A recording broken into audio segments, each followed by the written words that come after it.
একটা চিঠি পড়তে চলেছি, সেটা হলো শ্রেয়াকে লেখা ধ্রুবর চিঠি। নতুন বছরের অনেক অনেক শুভেচ্ছা।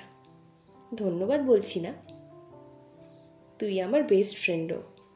আমি আশা করি তোর আমার পাশে থাকা সব কিছুতেই। গত বছরের দিকে তাকালে আমি বুঝি আমার জীবনে তোর উপস্থিতি কতটা গুরুত্বপূর্ণ। তুই আমার জীবনে আশীর্বাদের মতো, 24-এর সবচেয়ে বড় পাওয়া, আর জীবনেরও। তোর সাথে কাটানো ছোট্ট ছোট্ট মুহূর্তগুলো খুব স্পেশাল। আমাদের রোজকার কথা বলা, হাসি মজা, ভবিষ্যতের স্বপ্ন দেখা সবই খুব খুব স্পেশাল। এই বছরে আরও আরও ভালোভাবে কাটাবো আমরা। একসাথে আরও হাসবো, মজা করব, সুন্দর মুহূর্ত তৈরি করব, আর একটু ঝগড়া করব, একটু।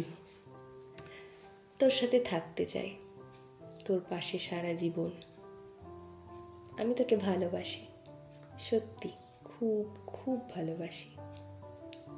হয়তো ঠিক করে বোঝাতে পারি না সব সময়, কিন্তু আমার উপর বিশ্বাস রাখার জন্য আর আমাকে এত এত কেয়ার করার জন্য অনেক অনেক ভালোবাসা।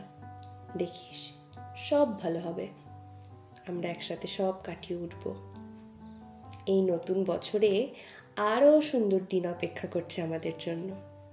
তোর Dhrubajyoti. Thank you Dhrubajyoti, I love you so